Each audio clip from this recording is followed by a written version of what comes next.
एकमाठ गुणा किंचूड़ाचरम देहि दो सिद्धा लो यज्ञदाड़िचा उपादव ये ही संजुत्ता। बोलो शांतिनाथ भगवान की जय। परम पूज्य आचार्य श्री विशुद्ध सागर जी महाराज की जय। परम पूज्य मुनि श्री सुप्रभ सागर जी महाराज की जय।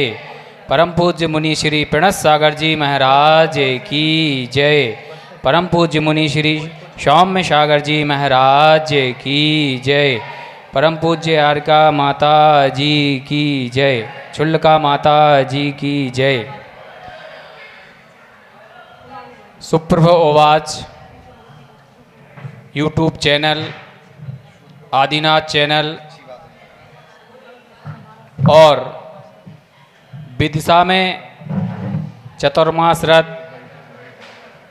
परम पूज्य मुनि श्री सुप्रभ सागर जी महाराज के सशंग चरणों में विराजमान सभी श्रद्धालुओं का समीचीन विकल्पों के सम्यक समाधान के इस महत्वपूर्ण कार्यक्रम में प्रतिदिन की भांति आज पुनः स्वागत है, अभिनंदन है। आप सभी को विदित है कि परम पूज्य मुनि श्री सुप्रभ सागर जी महाराज सत्संग का तत्वार्णव पावस योग विदिशा की धर्मप्राण नगरी में अत्यधिक धर्म प्रभावना के साथ संपन्न हो रहा है।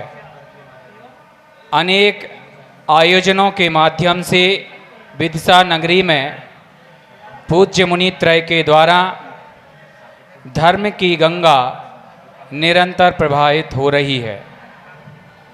सम्यक समाधान के इस कार्यक्रम में पूरे भारतवर्ष में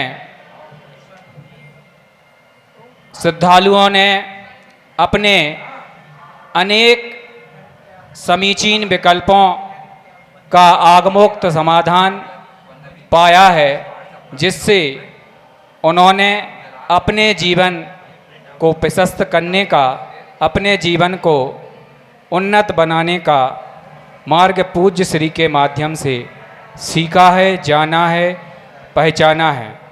परम पूज्य मुनि श्री श्रमण परंपरा के तपस्वी और अनूठे संत हैं। परम पूज्य मुनित्रय अपनी आगमोक्त चर्या और आध्यात्मिक चिंतन के द्वारा आत्म साधना करते हुए निरंतर प्रभावना कर रहे हैं। यह सम्यक समाधान का कार्यक्रम निरंतर अपनी गति से आगे बढ़ रहा है और पूरे भारतवर्ष ही नहीं, विदेशों में श्रद्धालु इसको श्रवण कर अपनी पिपासा को शांत करते हैं। आज हम सम्यक समाधान के इस कार्यक्रम से पुनः जुड़ते हैं और ऑनलाइन तथा यहाँ उपस्थित श्रद्धालुओं के द्वारा जो समीचीन विकल्प यहाँ प्रस्तुत किए जाएंगे, पूज्य श्री के समक्ष रखे जाएंगे, उस कार्यक्रम को विधिवत संचालित करने के लिए मैं संघस्थ परम पूज्य मुनि श्री प्रणत सागर जी महाराज के चरणों में अपनी ओर से, आप सबकी ओर से और ऑनलाइन जुड़े हुए सभी श्रद्धालुओं की ओर से मुनि श्री के चरणों में कोटसा नमोस्तु पूर्वक इस कार्यक्रम को गति प्रदान का निवेदन के साथ पूज्य मुनि श्री नमोस्तु नमोस्तु नमोस्तु। ओम नमः सिद्धेभ्य। नमो अरिहंताणं, नमो सिद्धाणं, नमो आयरीयाणं, नमो वज्रायाणं, नमो लोये साहणं।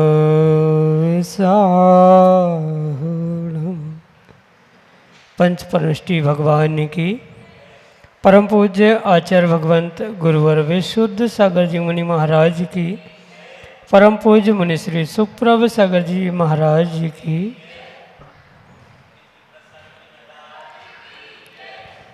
समीचीन विकल्पों का सम्यक समाधान। सम्यक ज्ञान की वह अनूठी विधा जिसके माध्यम से हम सभी प्रतिदिन अपने ही मन के उन अनेकानेक समीचीन विकल्पों का सम्यक समाधान प्राप्त करते हैं, जो सम्यक समाधान निश्चित ही हमारे मन को एक अनूठी शांति की अनुभूति कराने वाला हो भी क्यों ना, क्योंकि प्रश्न हमारे स्वयं का होता है और उसका सम्यक समाधान हमें ऐसे निर्गंत गुरु से प्राप्त होता है जो सम्यक समाधान देते समय वह आगम, तर्क, अनुमान सब तरह से उस सम्यक समाधान को ध्यान में रखते हुए हमें प्रदान करते हैं और वही हमारे मन को शांति का एक साधन बनता है। प्रश्न कैसा भी हो, लौकिक हो, आगमिक हो अथवा सामान्य किसी भी तरह का प्रश्न हो, प्रश्न किसी बालक का हो, प्रश्न किसी वृद्ध का हो, किसी का भी हो, लेकिन जब सम्यक समाधान प्राप्त होता है तो हमें यही लगता है कि महाराज श्री ने हमारे लिए ही सम्यक समाधान प्रदान किया। ऐसे वह आत्मकल्याण की अनूठी विधा समीचीन विकल्पों का सम्यक समाधान प्रारंभ करते हैं। और आज के पहले विकल्प के लिए अमरावती महाराष्ट्र से विराज जैन गरीवे महाराज श्री के चरणों में कोटि कोटि नमोस्तु निवेदित करते हुए अपना समीचीन विकल्प रख रहे हैं कि महाराज जी, जिनको धर्म का कुछ भी ज्ञान नहीं है और शरीर से विकारी हों तो क्या उनकी दीक्षा हो सकती है? हमारे समीचीन विकल्प का सम्यक समाधान करने की अनुकंपा करें। नमोस्तु महाराज जी, नमोस्तु। ओम नमः सिद्धम। परम पूज्य आचार्य भगवान गुरुवर विशुद्ध सागर जी महाराज जी की। परम पूज्य मुनि श्री सुप्रभ सागर जी महाराज जी की। दीक्षा लेने वाले को जिनागम का बहुत गहरा ज्ञान हो जरूरी नहीं। ज्ञानवान ही दीक्षा लेता है। ग्रंथों का ज्ञान प्राप्त होने के बाद ही दीक्षा ली जाती है, ऐसा किंचित भी नहीं है। मात्र 5 समिति की 3 गुप्ती रूपी अष्ट प्रवचन मातृका का बोध होने से ही जीव दिगंबर दीक्षा को प्राप्त करते हुए उन महाव्रतों को आदि प्राप्त कर सकता है, उनका पालन कर सकता। ऐसे कई सारे पौराणिक कथाएं और पौराणिक घटनाएं आपने शायद सुनी होगी कि उनको मात्र और मात्र वह अष्ट प्रवचन मातृका का ही ज्ञान था। मात्र 5 समिति 3 गुप्ती 28 मूल गुण कैसे पालन करना, इतना ही ज्ञान था। पर सच्चे देवशास्त्र गुरु की आज्ञा इन पर अकाट श्रद्धान होने के कारण से वह अपना कल्याण करके मोक्ष तक को प्राप्त करने वाले बन गए। इसलिए ये विशेष बात समझने योग्य यहाँ पर यह है कि किसी भी प्रकार से ज्ञान होने पर ही, यानी आगम का बहुत श्रुत ज्ञान होने पर ही आपको दीक्षा मिल सकती है या वही दीक्षा ले सकता है जिसके पास बहुत श्रुत ज्ञान हो, ऐसा कोई नियम नहीं है। पर ये अवश्य समझे कि जो दीक्षा लेने वाला जीव है, ज्ञान के अभाव में भी वह दीक्षा ले सकता है, अपितु पर उसके शरीर में जो विकृति है, विकार है, उसे उसको नियम से दूर करने की आवश्यकता है। क्योंकि दिगंबर भेष धारण करना है और उस दिगंबर भेष को धारण करने के लिए कहीं ना कहीं विकृति से रहित, विकारों से रहित ही मुद्रा को प्राप्त करने की आवश्यकता है। इसलिए भले ही ज्ञान का अभाव हो, गुरु के पास पहुंचकर बहुत सारा ज्ञान दीक्षा के उपरांत प्राप्त किया जा सकता है, पर उसके अलावा जो भेष में, दिगंबर मुद्रा में कहीं भी किसी भी प्रकार से विकृति है, विकार है, तो वह दीक्षा लेने का पात्र आगम के परिप्रेक्ष्य में नहीं हो सकता।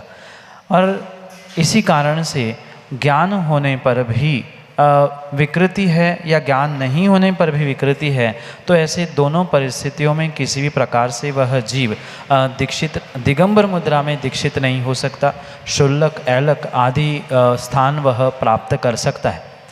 पर इसी परिप्रेक्ष्य में आचार्य भगवंत भगवती आराधना में शिवकोटि स्वामी कहते हैं कि माना कि कोई ऐसा व्यक्ति है जिसको ज्ञान भी नहीं है, उम्र ढल रही है और शरीर में विकार भी है, वह अंतिम समय में यानी कि जैसे ही अब पता चल जाता है कि दीक्षा के अलावा या समाधि संलेखना के अलावा और कोई साधन नहीं, ऐसे स्थिति में, ऐसे परिस्थिति में वह भी जीव जिसके शरीर में विकार है, विकृति है, वह भी दीक्षा ले सकता है, पर वह मात्र अंतिम समय का ही विकल्प हो सकता है। जिसको और कुछ वर्ष साधना करनी है, धर्म प्रभावना करनी है, भेष दिगंबर धारण करते हुए कई वर्षों तक तपस्या साधना करनी है, ऐसा जीव शरीर में विकृति होने पर दिगंबर दीक्षा धारण नहीं कर सकता।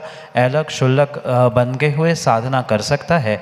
इसलिए ये ध्यान रखते हुए ही जीवों को आगे बढ़ने का प्रयास करने की आवश्यकता है।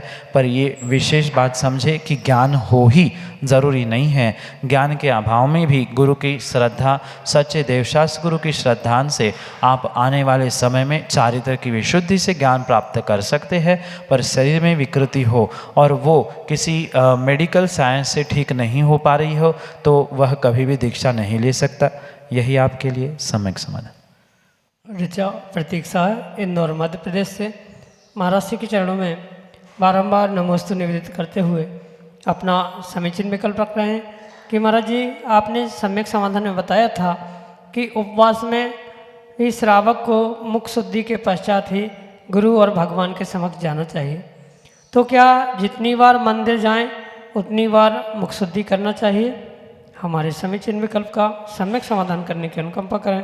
नमस्ते महाराज जी। नमस्ते। श्रावकों के लिए जो मुख शुद्धि का विधान उपवास के दिनों में या सामान्य दिनों में आगम में प्राप्त होता है, वह प्रति समय करने की अपेक्षा से नहीं है, अपितु रात्रि निद्रा लेने के उपरांत सुबह उठने से जो मुख में कहीं ना कहीं लार, लंबे समय तक मुख बंद होने से जीवों की उत्पत्ति आदि कार्य होते हैं, इसी अभिप्राय से मुख शुद्धि करते हुए ही मंदिर गुरु आदि के पास पहुंचना, ये विधान श्रावकों के लिए कहा है। चाहे उपवास हो, चाहे सामान्य दिनों में भी क्यों ना हो, प्रति समय प्रतिपल कुल्ला करना ही आवश्यक है, ये ज़रूरी नहीं है। हाँ, उपवास नहीं है तो कुल्ला करने में तो वैसे ही कोई दोष नहीं है, पर उपवास के दिनों में भी और सामान्य रूप से जो आगम का विधान है वह इसी प्रकार से है। जब आप सो के उठते हैं उस समय पर सबसे पहले मतलब दिन प्रारंभ होते समय ही आपने मुख शुद्धि की है, तो उपवास के पूरे दिन में जितनी बार मंदिर जाएंगे उतनी बार पुनः मुख शुद्धि करने की आवश्यकता नहीं है। पर माना कि आपने भोजन किया है और भोजन करने के उपरांत अगर मुख शुद्धि नहीं की है तो भी आप मंदिर नहीं जा सकते हैं। पर उपवास के दिनों में सुबह उठते ही जब एक बार आप शरीर की शुद्धि करते हो, ऐसे ही मुख की शुद्धि करते हुए ही आप मंदिर गुरु के पास जा सकते हो। दिन में प्रतिदिन या प्रति समय मुख शुद्धि करना जितनी बार जाए उतनी बार करने की आवश्यकता नहीं है। पर माना कि भोजन किया है तो भोजन जितनी बार करेंगे उतनी बार भोजन के बाद मुख शुद्धि करना, कुल्ला करना, ये श्रावकों के लिए आवश्यक है। अन्यथा कहीं ना कहीं वह जो भोजन किए हुए है उसके कण दांतों में फंसे रहते हैं और उसके कारण से कहीं ना कहीं वह शब्दों की, जिनवाणी की, देवशास्त्र गुरु की अविनय होने की संभावना हो सकती है। इसलिए पूर्ण रूप से ये ध्यान रखें कि उपवास के दिन तो सुबह मात्र एक बार मुख शुद्धि करने से काम चल जाएगा, पर भोजन का जिस दिन जितनी बार आप मुंह झूठा करेंगे उतनी बार आपको मुख शुद्धि करते हुए ही मंदिर जाने की आवश्यकता है। यही आपके लिए सम्यक समाधान। अशोक जैन विदिशा मध्य प्रदेश से। महाराज जी के चरणों में बारंबार नमोस्तु निवेदित करते हुए अपना प्रश्न रख रहे हैं कि महाराज जी, कहा जाता है कि संसारी जीव को जन्म मरण रूप अपार दुख होता है, तो जिन जीवों का सम्मूर्छन जन्म अथवा उत्पाद से ही अपार जन्म होता है, क्या उनको भी गर्भस्थ जीवों के समान जन्म का दुख होता है अथवा नहीं? यदि नहीं होता तो फिर उन्हें किस प्रकार का दुख होता है। हमारे समीचीन विकल्प का सम्यक समाधान करने की अनुकंपा करें। नमोस्तु महाराज जी, नमोस्तु। संसार में जन्म मरण रूपी दुख सभी गतियों में, सभी स्थानों में प्राप्त होते हैं। इसमें किसी भी प्रकार से कोई विकल्प नहीं, पर प्रत्येक जन्म के निमित्त से भिन्न भिन्न प्रकार के दुखों को समझने की आवश्यकता है। क्योंकि मनुष्य आदि गति में जो गर्भ से जन्म होता है वहाँ के दुख अलग है। जो नारकियों का उपपाद बिलों में जन्म होता है उनका दुख अलग है। तिर्यंसों का जो उत्पन्न होना जन्म है वह भिन्न प्रकार से है, तो उनका भी दुख भिन्न प्रकार से होता है। ऐसे ही जो सम्मूर्छन तिर्यंस आदि उत्पन्न होते, सम्मूर्छन जीव आदि उत्पन्न होते हैं, उनके भी निमित्त से जन्म का दुख समझने की आवश्यकता है। भले ही नारकियों के समान दुख नहीं है, तिर्यंसों के समान दुख नहीं है, गर्भज मनुजों के समान दुख भले ही नहीं है, पर कहीं न कहीं अपने उस शरीर को बनाने के लिए योग्य जलवायु को ग्रहण करते समय जीव को नियम से कुछ अंशों में कष्ट होता ही होता है। वह उनके जन्म के उस प्रक्रिया के निमित्त से ही समझने की आवश्यकता है। रही बात उपवाद शैया में जन्मने वाले देवों की, वहाँ भले ही शारीरिक रूप से कोई भी दुख प्राप्त नहीं होता, पर कहीं न कहीं मानसिक दुख देवों में पाया ही जाता है। और इसी कारण से भले ही शारीरिक दुख देवों की उपपाद जन्म के समय में नहीं हो रहा है, उपपाद शैया पे नहीं हो रहा है, पर फिर भी कहीं न कहीं मानसिक दुख का सद्भाव होने से उनके भी जन्म मरण आदि के निमित्त से दुखों को चतुर्गति में संसार में मानने की ही आवश्यकता है। प्रत्यक्ष रूप से उसका अनुभवन, उनका व्याख्यान भले ही कोई कर पाए नहीं कर पाए, पर जहाँ जन्म है वहाँ मरण है, और जहाँ मरण है वहाँ जन्म है। ये जन्म मरण रूपी दुख प्रत्येक गति में होता ही है। ये आपको कुछ अनुमान से और कुछ परोक्ष रूप से समझने की आवश्यकता है। यही आपके लिए सम्यक समझ। नित्या जैन के लिए अंदर विदिशा मध्य प्रदेश से अगले समीचीन विकल्प के लिए।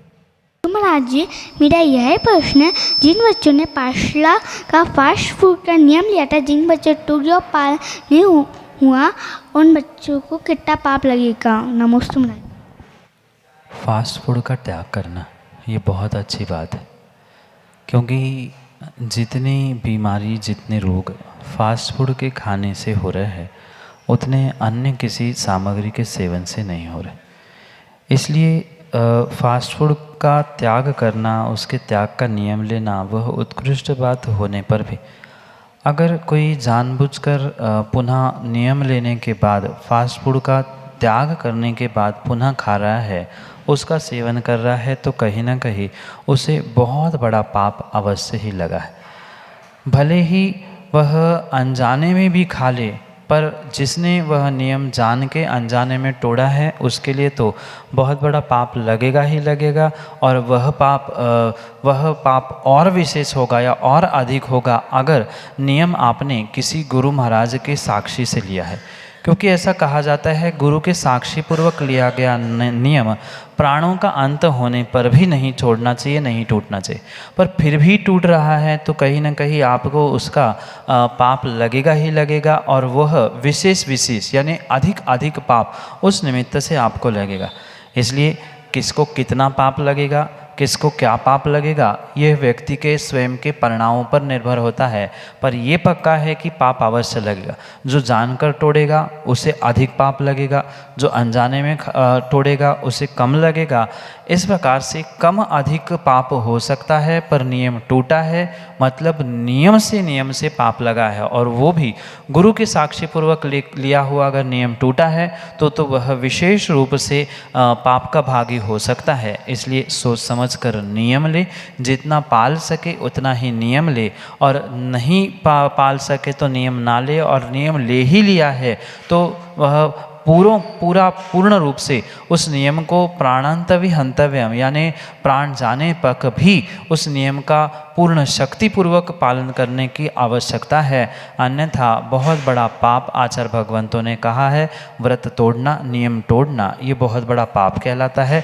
इसलिए किसी प्रकार से उस व्रत को, नियम को टूटने नहीं देना, यही आप बच्चों का कार्य हो सकता है। इसलिए विवेक से किसी कार्य का, किसी वस्तु का, फास्ट फूड आदि का त्याग करें, और किया है तो उसे जी जान से पालन करने का भी प्रयास करें। टूट जाए तो उससे तो विशेष पाप पड़ता ही है, और अभी तक हुई गलती को आप नियम से गुरु के पास पहुंचकर प्रायश्चित आदि ग्रहण करते हुए उसे ठीक करने का प्रयास करें, और आने वाले समय में उसे पुनः हम ना करें, ऐसा निर्णय करते हुए ही आगे बढ़े। यही आपके लिए सम्यक समझ। आयुष जैन, विदिशा मध्य प्रदेश से अगले समीचीन में कल्पना। स्वामी नमोस्तु नमोस्तु नमोस्तु। मेरा प्रश्न ये है कि हम हमारे जीवन में अच्छे विचारों का निर्माण कैसे करें। नमोस्तु महाराज जी, नमोस्तु नमोस्तु। अपने जीवन में अच्छे विचारों के निर्माण के लिए, अच्छे विचारों के प्राप्ति के लिए सबसे पहले आपको अपने जीवन में अच्छे लक्ष्य को, सर्वोत्कृष्ट लक्ष्य को बनाने की आवश्यकता है। जब तक जीवन में कोई लक्ष्य नहीं है, कोई गोल, कोई एम नहीं है, तब तक किसी भी प्रकार से जीव अच्छे विचारों को प्राप्त नहीं कर सकता। जितने अच्छे गोल, जितने अच्छे एम या जितने अच्छा लक्ष्य हमारा होगा, उतना ही अच्छा विचार, उतनी ही अच्छी सोच व्यक्ति की अपने आप होती रहती है। अक्सर लोग विचार बहुत छोटा करते हैं क्योंकि उनका लक्ष्य बहुत छोटा होता है, और जो छोटा लक्ष्य रखता है, छोटा एम रखता है, वही अपने जीवन में छोटे सोच के साथ, छोटे विचारों के साथ ही जीता रहता है। अपने सोच को, अपने विचारों को बड़ा और अच्छा करने के लिए लक्ष्य भी बड़ा और अच्छा प्राप्त करने की आवश्यकता है। साथ में ये भी ध्यान रखा जाए कि जिन कारणों से मेरे विचारों में, मेरी सोच में नेगेटिविटी आती है, उन निमित्तों से दूर होने का प्रयास करें। कभी कभार ऐसा होता है, कुछ जीवों के पास, कुछ लोगों के पास पहुंचने से अपने आप विचार नेगेटिव होने लगते हैं, नकारात्मक होने लगते हैं। उन जीवों से मिलना कम किया जाए।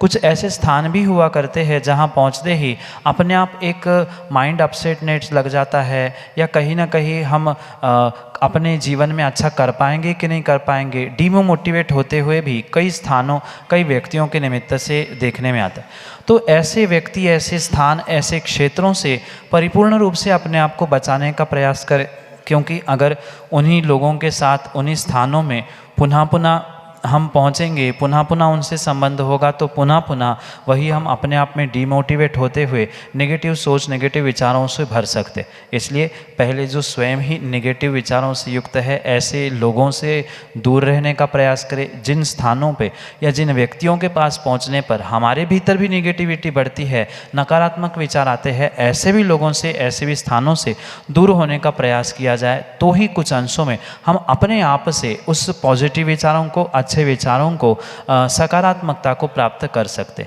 इसलिए जितनी नकारात्मकता हमारे भीतर है, उसे निकालने के साथ साथ अच्छे लक्ष्य को, गोल को बनाने के साथ साथ अच्छे लोगों के साथ ही संपर्क करें, अच्छे स्थानों पर प्रतिदिन, प्रति समय जाने का पुरुषार्थ करें। इससे हमारे विचार भी अच्छे हो सकते। जैसे सच्चे देवशास्त्र गुरु के स्थान होते हैं, मंदिर आदि होता है, कम से कम 24 घंटे में एक आध दो बार सुबह या शाम, जैसे समय की अनुकूलता मिले, हम उन स्थानों में पहुंचकर अपने आप को चार्ज करने का प्रयास करें।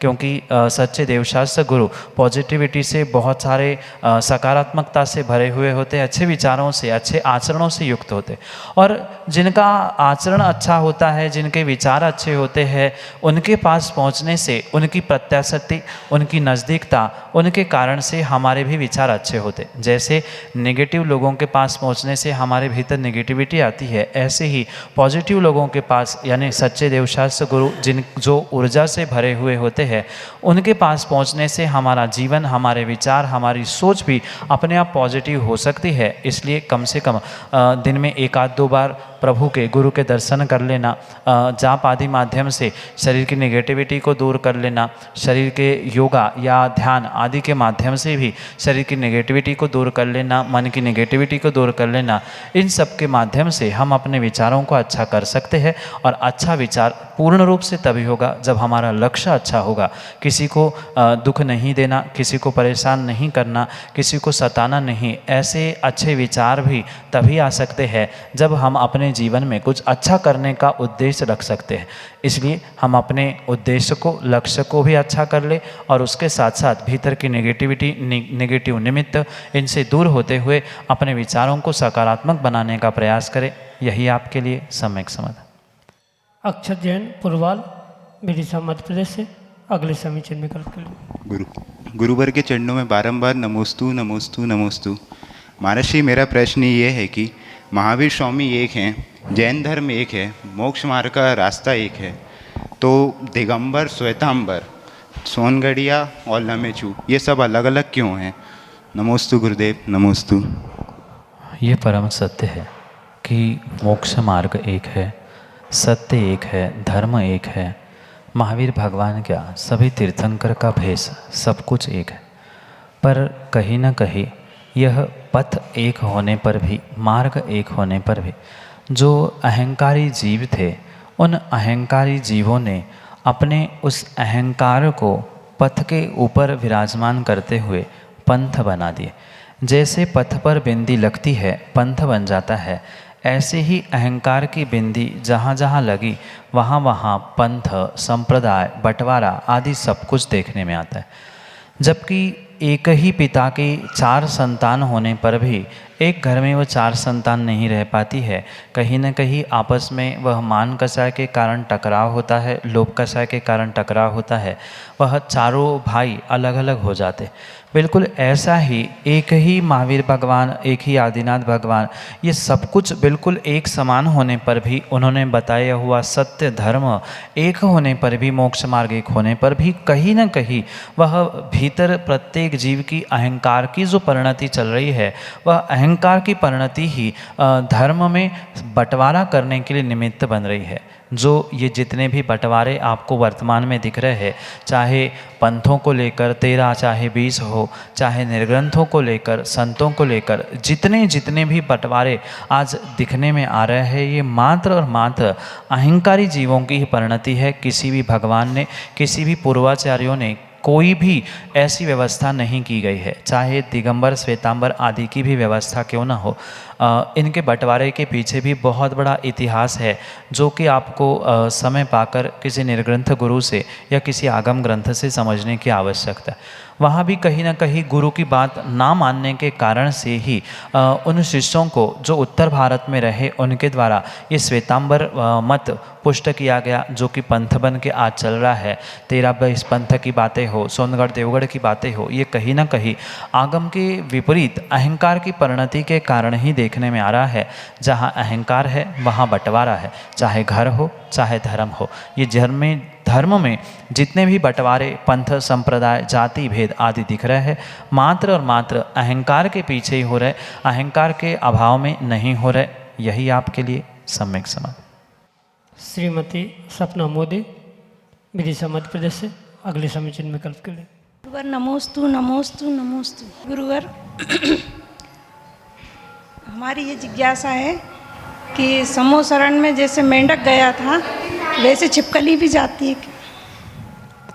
माँ, समूह शरण में 3 गति के जीव जाने की संभावना है।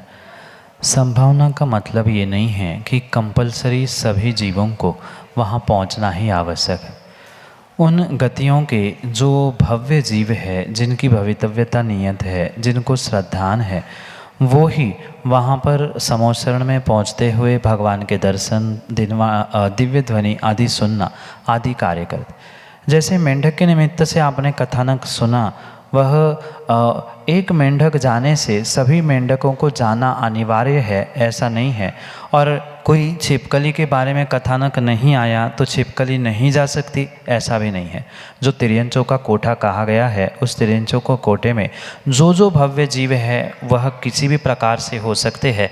सभी प्रकार के वह जीव वहाँ पहुँचने की संभावना है। संभावना का मतलब इतना ही है कि अगर उनका तीव्र पुण्य का उदय है, भवितव्यता स्पष्ट है, तो ही वह समोषण में जाएंगे। सभी तिर्यंचों को जाना ही पड़ेगा, ऐसा कोई नियम नहीं है। और ये जाएगा ये नहीं जाएगा ऐसा भी कोई बंधन नहीं है। जो जिस स्थान पे जिस गति में, यानी तिर्यंच में भी जिस योनि में पहुंचा है, वहाँ उसके अगर भवितव्यता नियम है, पुण्य है, तो वह वहाँ जाएगा, अन्यथा नहीं जाएगा। यही आपके लिए सम्यक समाधान। इस प्रकार से परम पूज्य मुनि श्री सुप्रभ सागर जी महाराज ने आज के सम्यक समाधान के इस कार्यक्रम में आए हुए समीचीन विकल्पों का आगमोक्त समाधान हम सभी को प्रदान किया। परम पूज्य मुनिश्री के सानिध्य में आगामी अक्टूबर माह के प्रथम सप्ताह में शुभ लाभ अनुशीलन राष्ट्रीय विद्वत संगोष्ठी का आयोजन भी विदिशा की इस धर्मप्राण नगरी में किया जाएगा, जिसमें भारतवर्ष के अनेक स्थानों से प्रमुख विद्वानों को आमंत्रित किया जाएगा और वह अपने आलेखों के माध्यम से उस ग्रंथ पर मंथन चिंतन करेंगे। आप सभी भी इस महत्वपूर्ण कार्यक्रम की कड़ी से जुड़ सकते हैं। वह जुड़ने के माध्यम ऑनलाइन माध्यम से भी आप जुड़ सकते हैं। आप हमारे नंबर 8707548811 7415306441 इन नंबरों पर तथा samyak.samadhan@gmail.com इस ईमेल आईडी पर भी आप अपने समीचीन विकल्प हम तक प्रेषित कर सकते हैं। आपसे अनुरोध है कि हमारे सुप्रभ उवाच यूट्यूब चैनल एवं सुप्रभ उवाच फेसबुक पेज को लाइक अवश्य करें, ताकि पूज्य मुनित्रय के सानिध्य में होने वाले प्रभावनामयी आयोजनों की गतिविधियों से निरंतर आप लाभान्वित होते रहें। आदिनाथ चैनल पर सम्यक समाधान के इस कार्यक्रम को भी निरंतर श्रवण करते रहें तथा पूज्य मुनि श्री सुप्रभ सागर जी महाराज की दिव्य देशना प्रतिदिन जिनवाणी चैनल पर 7:40 पर प्रसारित होती है, उनका भी लाभ लेते रहें। आज के इस कार्यक्रम में बस इतना ही। आज के इस कार्यक्रम में जुड़े हुए सभी श्रद्धालुओं की ओर से परम पूज्य मुनित्रय के चरणों में कोट सा नमोस्तु पूर्वक आज के इस कार्यक्रम को यहीं संपन्न करने की अनुमति चाहेंगे।